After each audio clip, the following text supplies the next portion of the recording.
As far as I remember, King Faisal was crying talking about Al-Quds when Al-Quds was burnt, when the masjid was burnt, right? He was crying. There is a very famous khutbah when he was talking and he started crying. And he said, Muslims have to launch or they have to go and do jihad fi sabilillah. This is King Faisal in the 60s talking. Was he sincere about this? Or was he, these were crocodile tears? Can you say that? Can I say that? No, right? The point is, who is actually actively harming the Muslims in the Middle East? I can see two elephants in the room. One is the Zionists. Everyone hates them. For some reason, Iran is a hero. Okay, and that elephant, as soon as you mention that elephant, people start talking about goats and deers and rabbits. They start. That's because of, at least they have taken some what they want us to do is ignore the elephant, talk about the rabbits, talk about the deers and the goats and the mongrels and all the. You know, the thing is, Iran has been made a monster. Iran has been given this respite by these Western powers to be right in the middle of the Middle East, to bully the Arabs. The Arabs are now stuck between a rock and a hard place.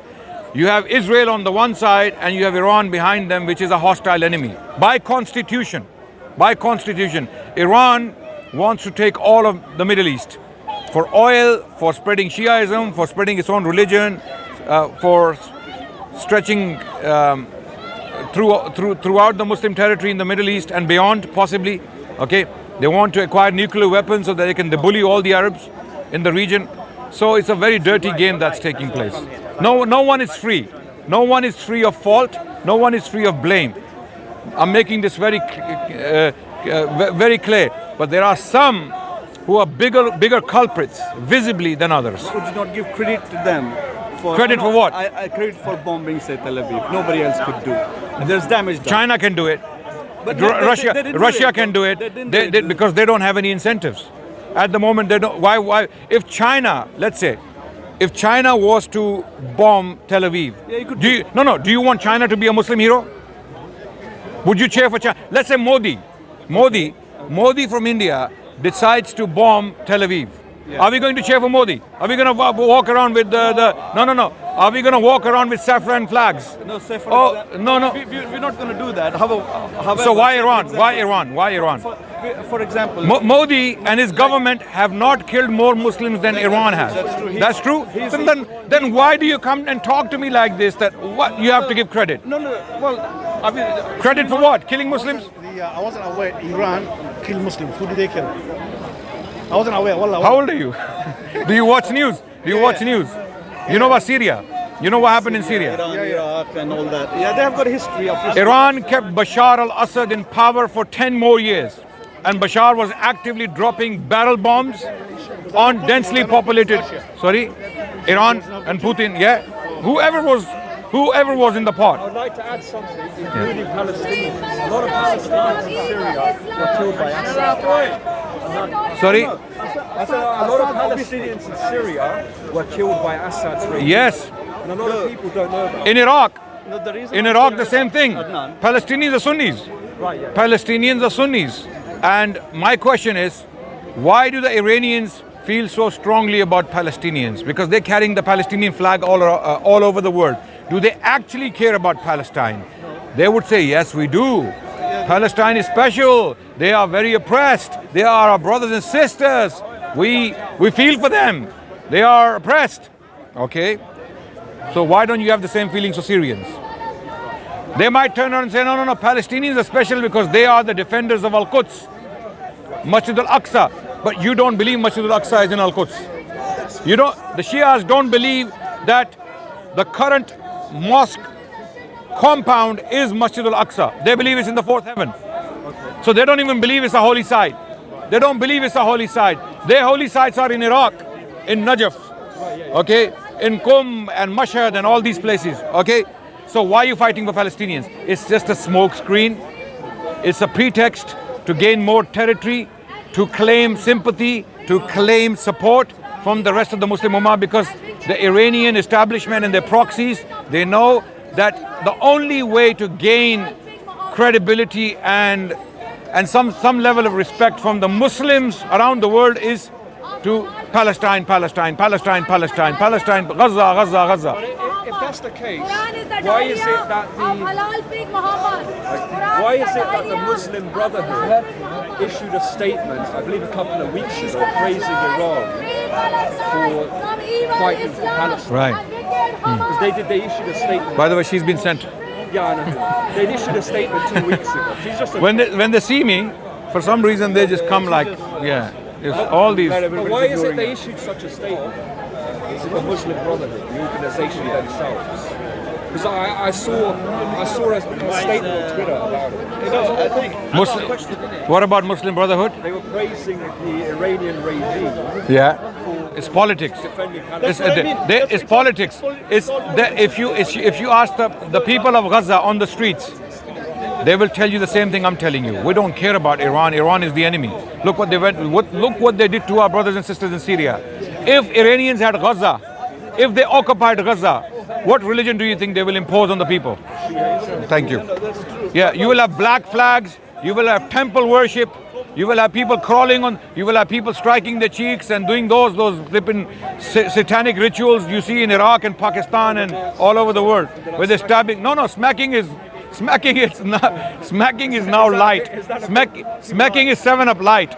I'm talking about intense now. They are going with chains and knives and all sorts of evil stuff. Satanic rituals.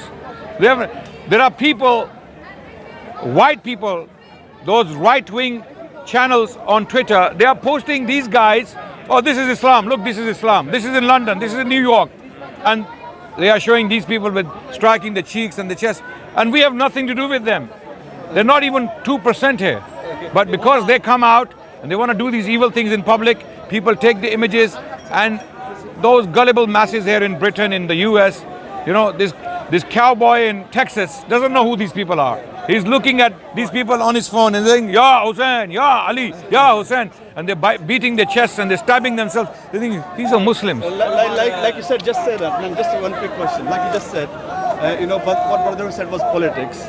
Sorry? What Brotherhood said was mere politics. Okay, and also politics. In the historically, Saudi at one point. And even if they mean it, they're wrong. Yeah. Why are the Muslim Brotherhood? Why do they speak for us? They are speaking with themselves. They can hold on to their opinions until the cows come home. We don't have to agree with them. Is it possible to unite politically? Same. Politics. Sorry? Is it then? Yeah. Sensible to unite politically between all these groups, say Muslim Brotherhood, Lahmanin, and all, and even including Iranian government. This is a separate question. This is a separate question. This is a separate question.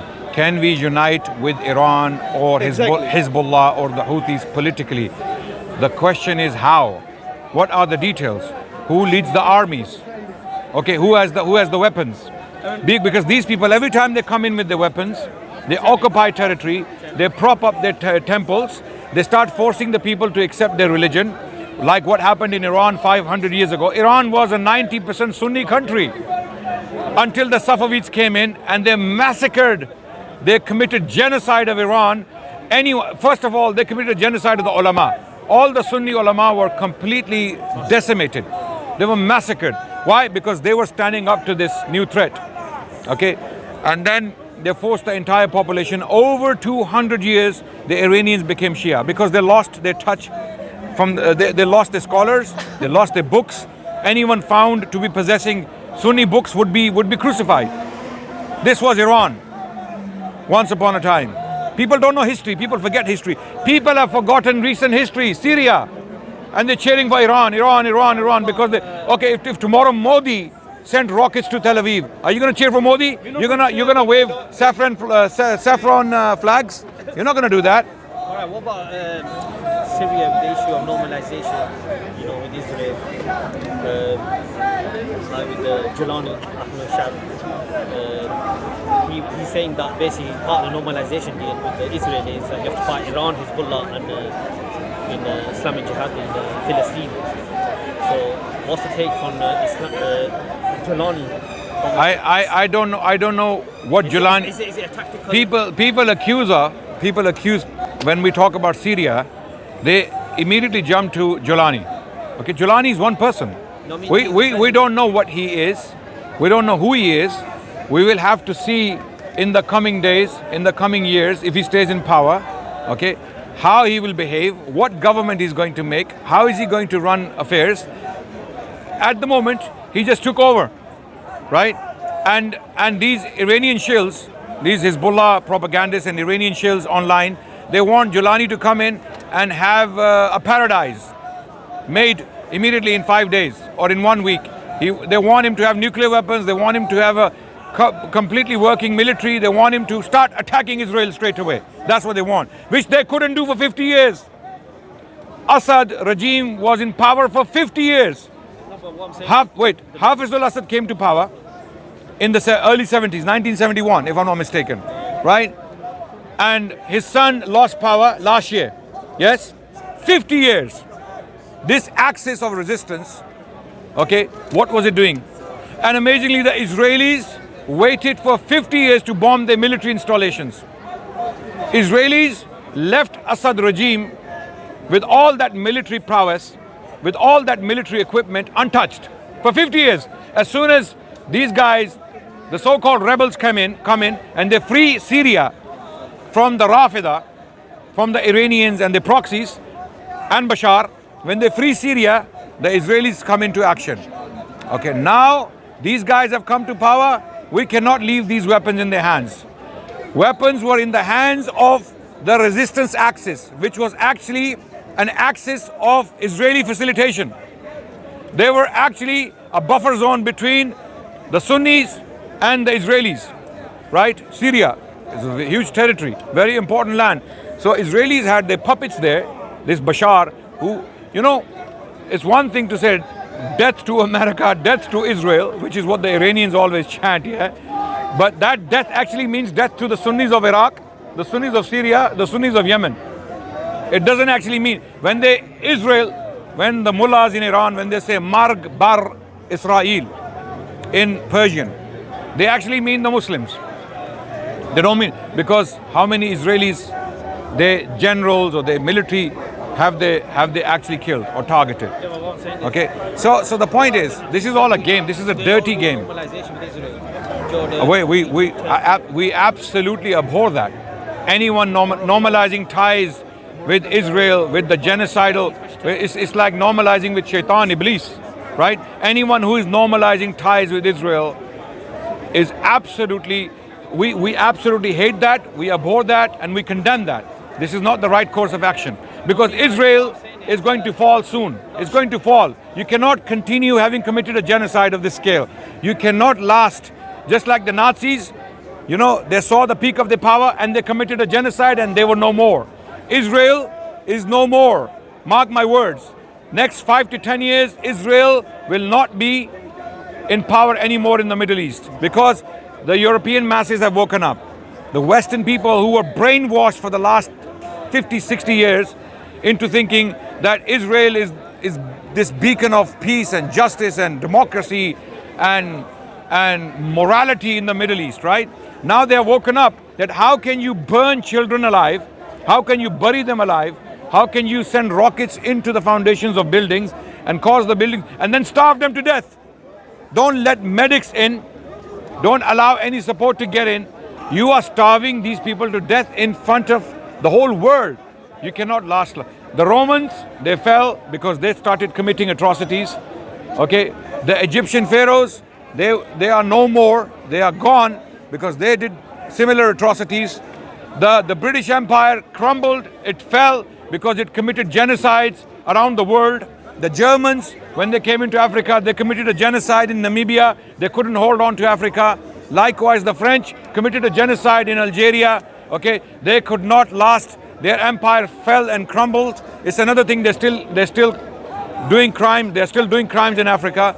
Then we have other examples, European examples. The Italians, the Belgians in the Congo. Okay, King Leopold and his genocide of the Congo. Then we have Italians in Libya. They put half the population of Libya into concentration camps. Could they crush the resilience of the Libyan people? Could they crush the Mujahideen in Libya? Could they rule Libya? And same in Ethiopia, right? So these examples are in front. Israel is no more. Israel is no more, and Iran is no more. Iran is finished. After the genocide of Syria, Iran has no moral high ground to lecture anyone in the world on human rights, on defending the poor, the needy, or the oppressed. Your game or your slogan that we fight for Palestine is a lie. It's been exposed. That's it. Game over. You commit a genocide, you kill women and children in cold blood, you target them, you're finished. That's it. Your civilization is no more. Have we not got to do something? It's something not to do something. And now we've got a whole ummah of all of the Muslim nations, and nobody did anything. None of the Sunni nations have done anything.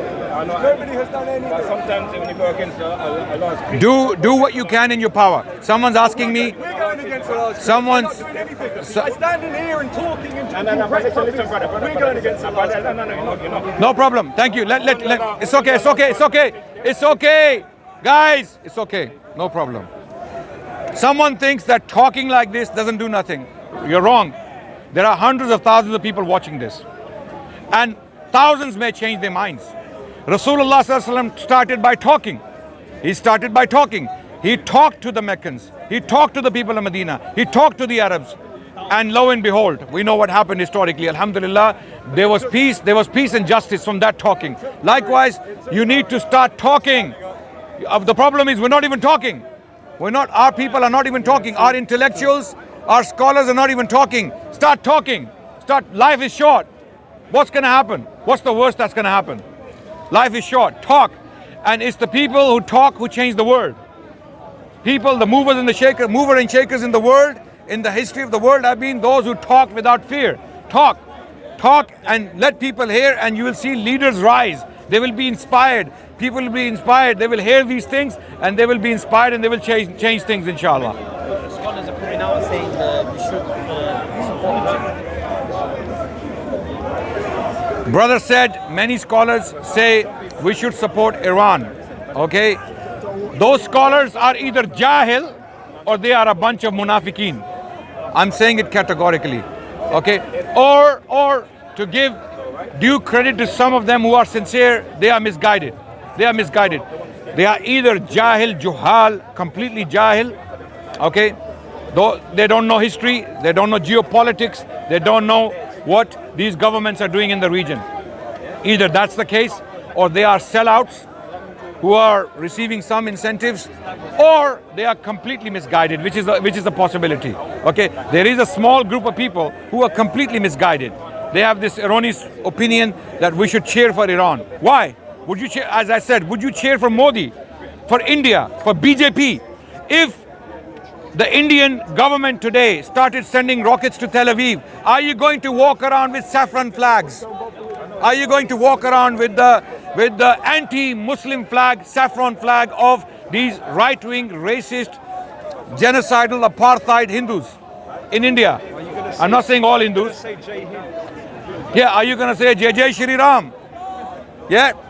If Modi starts to send rockets to Tel Aviv, are you going to carry the BJP flag with the lotus flower, the saffron flag? And are you going to sing publicly? I'm asking all these trolls and shills of Iran everywhere. Are you going to say Jai Jai Shri Ram just like you're saying Ya Ali Madad, Ya Hussein?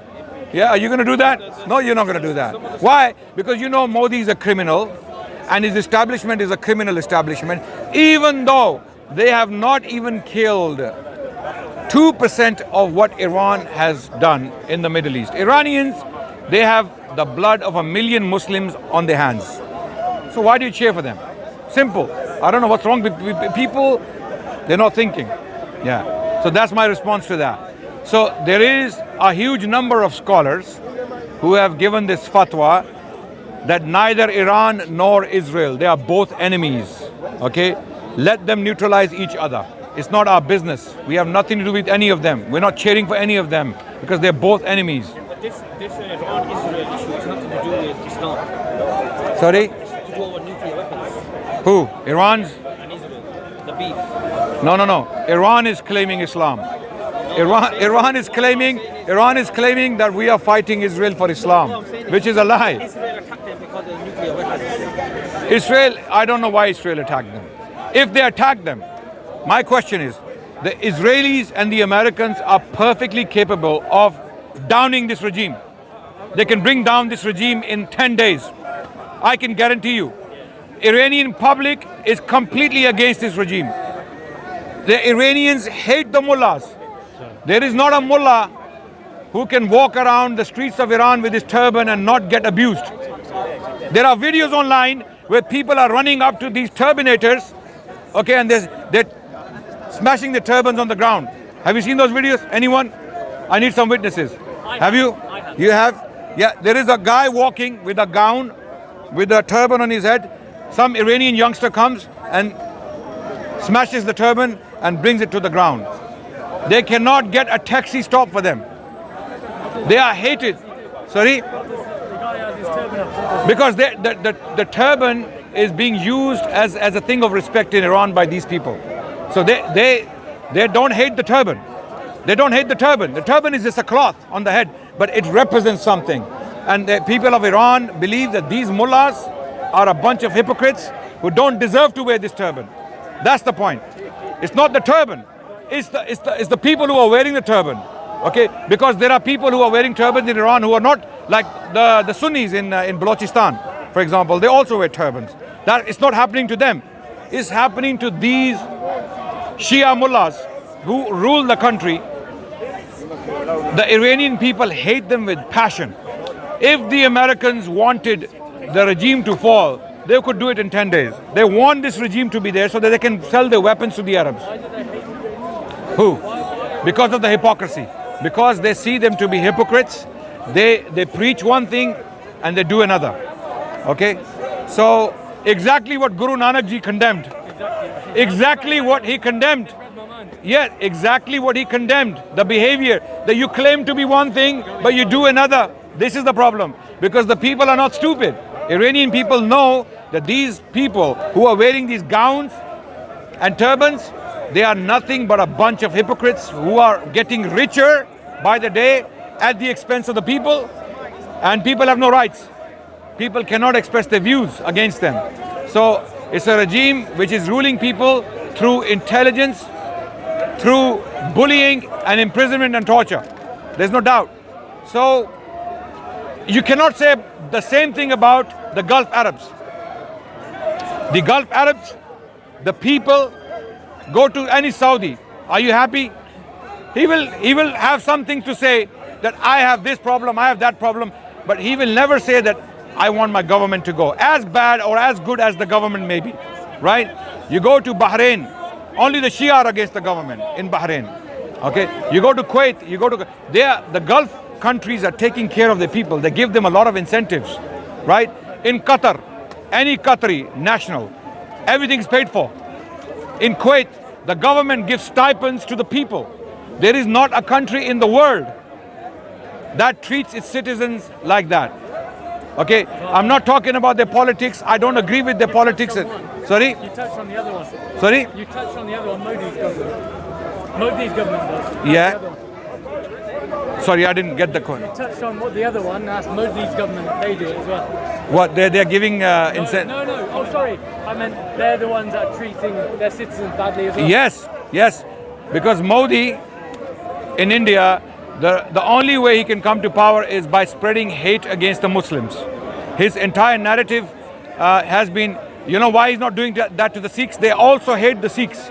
Okay? Do you know about the farmer strikes? Yes, I remember, and I don't know that, I'm not that political. I'll tell you what the issue is. Well, I'm not knowledgeable. No, we're going to move on to Iran, but I just want to mention this very quickly. The reason why BJP is not as brave against the Sikhs as they are against the Muslims is because Sikhs are very strategically placed. Sikhs are concentrated in one area, one region called the Punjab, right? They have a border with Pakistan, okay? And they have a very powerful, active movement going on in Canada, the Khalistan movement. So, yeah, I mean, if you go to Canada, they will say, good idea. We need this. We need an independent homeland. That's what they're saying, right? If you were going to put a homeland somewhere, you wouldn't put it between two big warring countries. Doesn't sound like a good idea to me. There is no threat from Pakistan. No. So- There is no, because Pakistan, if anything, has open gates to the Sikh people, right? The threat is from that extremist Hindu, the BJP, right? They hate the Sikhs. They want the Sikhs to come back home, what they call Ghar Wapsi. They want the Sikhs to take off their turbans, shave their beards, and go back to Hinduism. That's what they want. And they want the same for Muslims. They call it Ghar Wapsi. They call it coming back home. In other words, we'll force these people by hook or by crook to come back to Hinduism. That's the game they're playing. This is how Modi comes to power. Because those gullible villagers in Uttar Pradesh and central Indian villages, they have unfortunately become radicalized by this propaganda. It was very interesting. I went to the World Cup cricket final. Yeah. And Modi flew in. Yeah. So you got 100,000. And people booing, Loving it. loving Loving it. it. So the whole place, obviously, I'm from a Sikh background, I've got a very different view Yeah. and different information. Yeah. And I did wonder what would happen.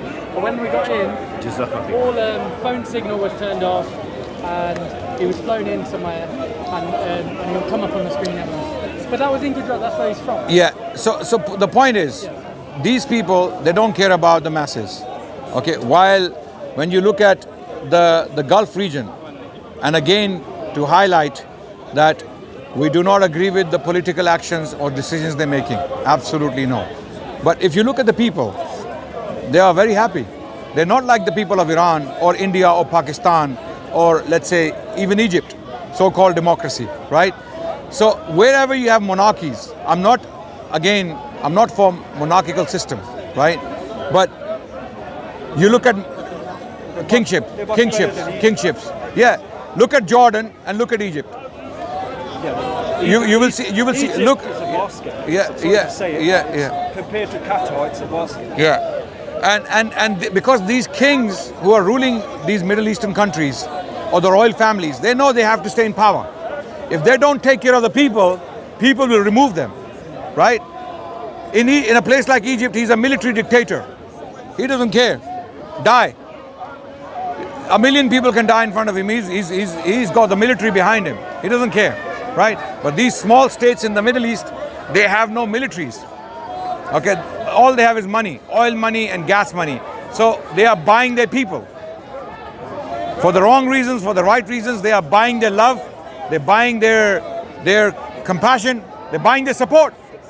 So at least the people are happy. But in Iran, that's not the case. Gaddafi, gone. Why? Gaddafi was as rich as these Gulf regimes. He had oil. But why did people hate him? Because he didn't care about the Libyans. 2 million. 6 million or 2 million? 2 million Libyans. 2 million. If Gaddafi was to line people up and give $1,000 to each Libyan, the money wouldn't run out. That's how rich Gaddafi was. So he kept it. But what? Yeah. His son's birthday parties. Mariah Carey is coming to the birthday party, and then this what's her name? I forgot her name. The one who sang the World Cup song. Shakira. Maybe I don't know if Shakira went to Libya. Literally, these people, Gaddafi's sons, were doing parties in Libya where they are getting these prostitutes to come and dance and sing. No disrespect to these. I mean, I don't know, Shah Rukh Khan. Yeah, and same is happening. Look, same is happening in the Gulf countries. Okay, this is not the culture we need. This is not the culture we need there. Okay, where people are moral and they are living moral lives, don't change them. Don't change them. But the point I'm making is, these people, a lot of these people are out there. They assume that we will defend these kind of evil actions. Absolutely not. We like to talk about the elephants. Instead of talking about the rabbits and the goats and the mongrels and these little culprits, we want to talk about the elephants in the room. And when you point to an elephant, that this elephant is dangerous, this elephant is going to destroy the entire neighborhood. No! What about the rabbit? What about the goat? What about the mongrel? What about the little snake there? What about this? Hello? The elephant is coming. It's gonna smash your houses. No. We're gonna talk about the rabbit. We want to talk about the mouse, the rat. That's the game these shills out there, they play. They want to point to this whataboutery is a game to distract, to deflect from the crimes these elephants are committing. Israel and Iran. That's the point. Thank you so much for listening. Thank you. Okay, guys, you can take these mics. So what do you think about Erdogan? Sorry? What do you think about President Erdogan? He's trying his best. I think he's possibly the most. He's supplying oil to Israel. Sorry? He's supplying oil to Israel. Yes, wrong. This gentleman raised a very good point that Erdogan is supplying oil to Israel. Absolutely wrong. Although Islamically speaking, you can do business with hostile enemies.